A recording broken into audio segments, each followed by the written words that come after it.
Laissez-moi vous expliquer la situation. Il y a quelques jours, j'étais tranquille devant mon ordinateur en train de lire un superbe webcomic du nom de Zoophobia quand j'ai reçu une notification YouTube. Celui-ci contenait le commentaire suivant. Sais-tu qu'il existe une théorie comme quoi Sans serait Ness de Earthbound? Alors là, j'étais refait. Car pour moi, Ness est un dieu. Ness c'est le plus fort. C'est mon main dans Smash Bros. C'est... Hein quoi? La théorie a une très mauvaise réputation? Bon, très clairement, je connaissais déjà cette théorie avant de vous en parler. Je la connaissais depuis que Game Theorist ont sorti cette même théorie en vidéo. Au début, je n'y étais pas trop intéressé. Puis, j'ai regardé la vidéo sous les conseils d'une abonnée qui déteste cette théorie. Je l'ai regardée et waouh! Je n'ai pas été déçu du voyage. Cette théorie a été proposée par MattPat des Game Theorist et le pauvre s'en est pris plein la figure et je le comprends. Sa théorie a été démontée par les internautes. Mais bon, venons-en au sujet initial. Aujourd'hui, je vais vous présenter son Game Theory avec les points qui font que cette théorie est totalement fausse. La théorie se porte sur une quelconque identité secrète de Sans, et cette identité est plutôt bien pensée. Je vous rappelle qu'Undertale a été principalement inspiré de l'excellente série de RPG qu'est Mother. Eh bien, MattPat a fondé sa théorie sur ce principal élément et les multiples références que nous pouvons trouver dans Undertale. Par exemple, le Glamburger qu'on trouve dans une poubelle au corps est une référence à Mother 2, car dans Honnête, la ville de départ, on peut trouver un hamburger dans une poubelle à côté d'un fast-food. Oui, Ness est bien le seul et unique garçon sur Terre à avoir trouvé un hamburger tout neuf dans une poubelle. Mais il y a une référence par laquelle je n'ai pas pu passer à côté. Ce sont les paquets cadeaux à la fin d'Undertale où nous trouvons la dague et le Heart Locket. Dans Mother 2, les paquets cadeaux fonctionnent comme des coffres et ce sont dans ces cadeaux que vous allez trouver divers objets qui vous aideront durant votre périple. Revenons à la théorie. MattPat a donc fondé toute sa théorie sur divers éléments du jeu, pas uniquement sur des références. Il en aurait donc déduit que Sans, ce squelette que tout le monde aime, serait en fait Ness, le personnage principal de Mother 2. L'un des premiers éléments qui l'ont mené sur une piste est que Sans est capable de se téléporter. On le voit très clairement dans cet extrait d'Undertale dans la forêt de Snowdin. Et il se trouve que Ness possède justement la faculté PSI Téléport. Ça expliquerait ces fameux raccourcis qui mènent vers des murs. Il y a peut-être une connexion dans ce cas, car regardez la pose de Sans. Les mains dans les poches et les jambes écartées, c'est... Hein, ce commentaire? Quoi, il se serait trompé dans la pose des mains? Elle serait dans son dos?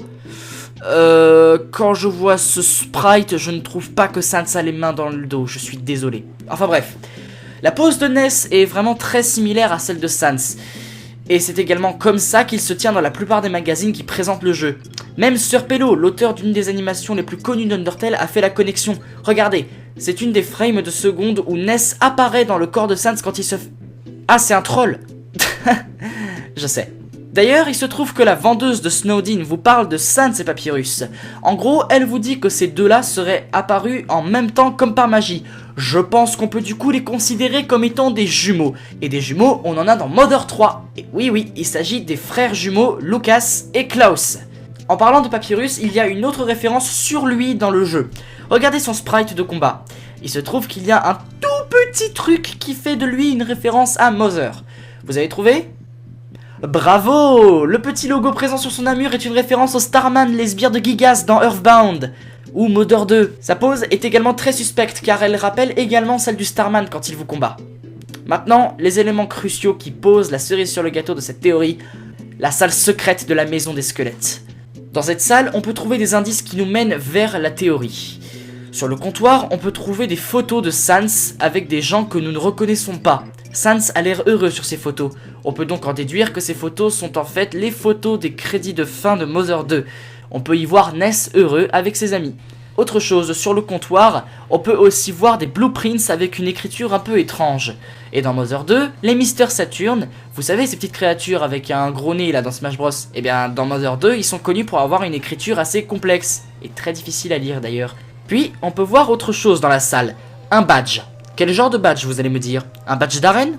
Nope, je ne pense pas. Dans la série Mother, il y a un badge très puissant qui permet de renvoyer des projectiles, et c'est le badge qui vous sauve la vie à chaque fois. Et ce fameux badge n'est autre que le badge Franklin. Et si le fameux badge qu'on peut trouver dans la salle était en fait ce fameux badge, ça expliquerait tout. Sans serait donc en fait Ness de Mother 2. Ça expliquerait pourquoi il peut saigner quand vous lui assénez enfin un coup dans la run génocide. Ça ne serait donc pas du ketchup.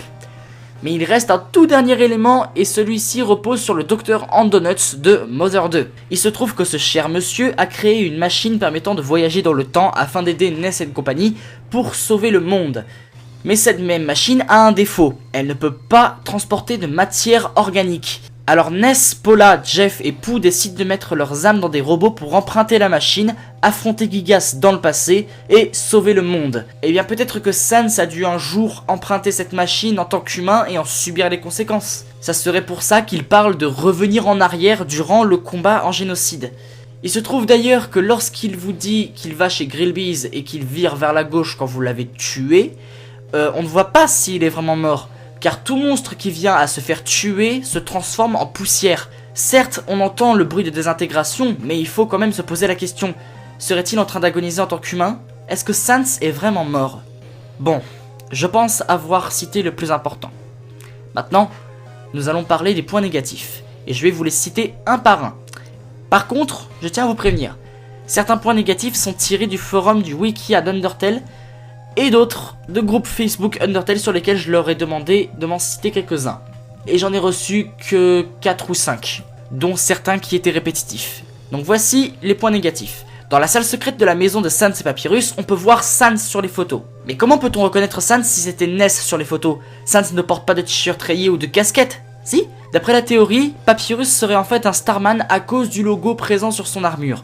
Mais ça ne peut pas être possible puisque Sans nous a clairement dit qu'il a dégoté son costume pour un carnaval. Si Sans avait vraiment emprunté la machine à voyager dans le temps du Dr Andonuts, pourquoi n'est-il pas mort puisque les os sont eux-mêmes des matières organiques, sachant que la machine ne peut pas transporter de matière organique? Pourquoi Sans n'est pas mort? Pourquoi a-t-il été transformé en squelette?